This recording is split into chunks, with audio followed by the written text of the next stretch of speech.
Hello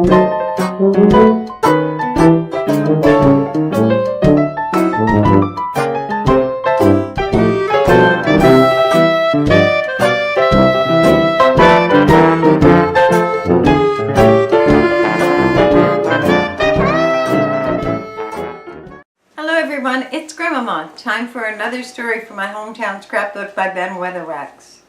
High Climbers.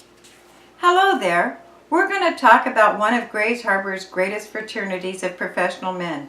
Tonight we have found a page in our Hometown Scrapbook that tells as much daring and adventure as could be crowded into the lives of such colorful humans as so-called soldiers of fortune, deep-sea divers, polar explorers, or trailblazers of the old frontier.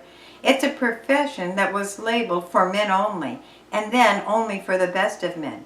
We're talking about high climbers, the daring profession of Northwest woodsmen who created a business of their own and a selected society of their skill and daring, and incidentally, a business that was as typical of our own raw tall timber part of the world as razor clams and steam schooners. Moreover, we're going to talk about a family of high climbers who pioneered the business, and the dean of them all who lives amongst us today, though he's long since given up the business of topping the big ones. So when Dick Crombie has said a few words from our sponsor, we'll get back to the story of the high climbers and the Robert brothers as it has been recorded in our Hometown Scrapbook. Let's remind you, as we do, that Grays Harbor was once the length of timber-bearing world, and as a place where the biggest timber trees in the world had their roots. That's right. On this rain-soaked loam, the biggest sky-busting, broad-butted Douglas fir trees that had ever grew put down their roots and stood limb to limb till newcomers would graze in silent awe at the wonder. When men began to cut those forest giants, they felled them and dragged them to the water's edge with bull teams, or heaved them in to bring up pump jacks and float them down to the mills. It was man's work from the undercut straight through the mill pond, and they bred men to do the job. Bull teams began to give way to donkeys before the turn of the century, and railroads honed in with the coming of the 1900s. And then in the early teams came something new and yarding. It was called the high lead.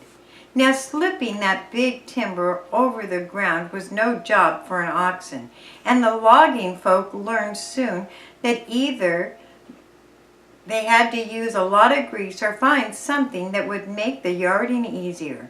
And the high lead was the final answer to handling the big stuff. With a spar tree and a mile of steel cable, the giant blocks that took 20 gallons of grease to an oiling that built the skyline system that would haul the world off of its orbit if there was a tree to handle it, and a new job called for a new kind of specialty. It was the high climber. You see, they built the high lead. They picked a tree, a whopping straight up from the root sort of tree that stood in a good spot, and turned it to a giant mast for the skyline. They picked a tree for its root structure and firm stand, and for its location to be in the proper spot for handling the timber, and for its height. And so it had to be reached, and was a minimum requirement. Then they had to cut off the top of the tree and rig it with block and cables for its work. And the man who went to cut off the top of the tree was called the high climber. And he had to have a knack for rigging the tree when he had the top off. He went to the title of Master High Climber, and all of the timber lore, there was not many who stood above him. For the Master High Climber of the big show was top dog in his bunkhouse and a kingpin on the skid road. Now, When the high lead work was coming in, the high climber was hardly recognized as a business of the future. Grays Harbor came to know the Robert family, and its members were pioneering in this risky business. There were 7 brothers. The Roberts found Grays Harbor all the way from West Virginia, and in 1901, when Mr. and Mrs. Jake Roberts packed their possessions and packed their kids and struck out for the West, they settled over in Lewis County, where they raised a family of strong-backed, hard-handed lads who feared nothing that walked or would tackle anything that grew. They were Andrew, Lewis, Kelly, Lee, Jack, Ari, and Charles, and as they came of working age, one by one, they turned to the business of getting out timber. From Clallam Bay to Tillamook, the logging shows knew the sound of the Roberts' voice and the scuffs of their cocked boots. And when high leads became fashionable, the lads who called no show too rough turned to high climbing as a career that promised good money for men who used their heads and had strong backs. The Saginaw high leads were rigged by Robert boys, and the Independence tackle was trimmed by them. Donovan and Courtney, Coast and Forney, Polson, and the Schaefers knew the look of the rigs that the Robert brothers did, and at the time when the tricks were being learned, the Robert brothers were heavy contributors to the lore of the high lead artist. From its start, it was no job for a man with high blood pressure and never a job for kids. When a good fellow was drawing $6 a day in the woods, the high climber was being paid as high as 12, and a good man often put in less than 20 hours a month of actual work time while he drew his pay for a full time. For if the tree was rigged right, it didn't give much trouble, and except to climb the spar to grease the blocks or change line, there was not much to do. Still, the task of climbing a 200-foot tree and topping it close to the profession of the stoutest. But in that narrow circle, all 7 of the Roberts eventually landed. There was Ari. The devil himself couldn't have scared a harder nail of kids, who called the best of the roughest and tumbled fighter in the woods. Ari would swing his tools from his belt, wrap his rope around the big one, and go sky climbing, looping off limbs as he went up and taking care not to miss his rope as he swung his axe.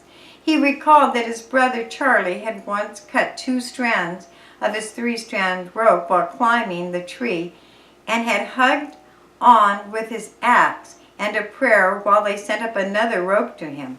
So rugged was Ari in the bunkhouse fight that his friends had talked him into coming to town to get into the prize ring.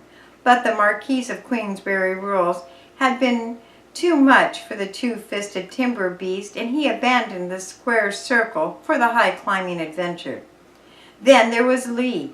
He had been at it early and late by the time the 1920s worked their way around, and he had come to the conclusion that there wasn't much future in hanging on to a swaying spar tree and dodging the falling part on the topping stand of fresh cut and looking down while you hauled up the line of gear. And by 1924 he had moved into a job as camp foreman for the Saginaw Mill. Jack had a swing at the tall work and did it as well as any other, but he found the job as a foreman for Independence and decided that he'd like to live longer if he kept his feet on the ground. Lewis had a try at it, and Kelly did some double-bitten work on the end of a sky rope, and Andrew was killed down in Oregon when things went awry for him, up a tree with the high climbing tools. But it was the family that had one outstanding artist at the job, and it was Charlie, who was the master high climber at 18. He was top high climber to follow the world's vernacular, and he could handle the sky climbing job from the undercut to the rigging without help. He followed the advice of Lee to get down off the tall one and take the camp foreman job, and for a while he was on the ground at the Saginaw. But there was something about standing on top the big ones that made Charlie's toes tingle. And in a few months he was back on the high climbing again, and it was Charlie who wrote the history. There was a time that he took the $25 bet that he could top the tree and then stand on the head of the fresh cut. He won the money. Charlie had rigged the biggest block that ever had a line handled through it in the Pacific Northwest up until 1924. The old-timers say it's still the biggest today. It weighed 1,800 pounds and took 20 gallons of oil to grease it. Charlie had had his brushes with the reaper. There was the time when he was riding up the tree in a high climber's chair to do the job of maintenance on the top of the spar. The line slipped and the chair dropped 40 feet with him. It shook him, but he was back on the ropes a few days, lopping off the tree branches. As Charlie looked at it, a miss was as good as a mile, and he worked it out. Close ones were coming to high climbers. There was the story attributed to Charlie Roberts at the time that he topped a cockney tree and had it split on him. Now, a split might break the rope and let them drop 150 feet, or it might pin them to the tree at the rope end and hang them right up there.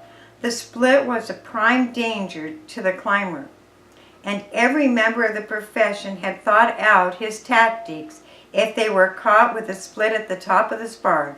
Charlie had an answer. He swung his axe with all he had, cut the rope, and dove and hoped to hit deep into the tree.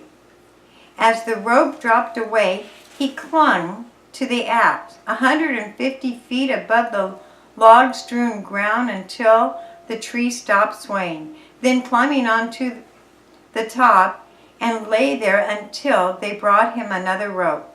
That's the story they tell, and you have to ask Charlie for the details. Yes, if there had been another business tougher than the high climber, it is hard to say, but not in the Northwest forest. And the top men in the rough and ready business a quarter of a century ago were the Roberts boys. We didn't have good sense, Charlie Roberts said last week. He's more cautious today and keeps his feet on the ground as foreman for the Anderson-Middleton Wood Show, and he's the last of the boys to keep his head in the logging business. Jack runs a tavern down in Oregon, and Ari farms in Centralia, and the rest of the lads who became legends in the harbor woods are gone now, all dead through accidents. Besides Andrew, who died in a high-climbing accident, there was Lee, who was killed in the woods.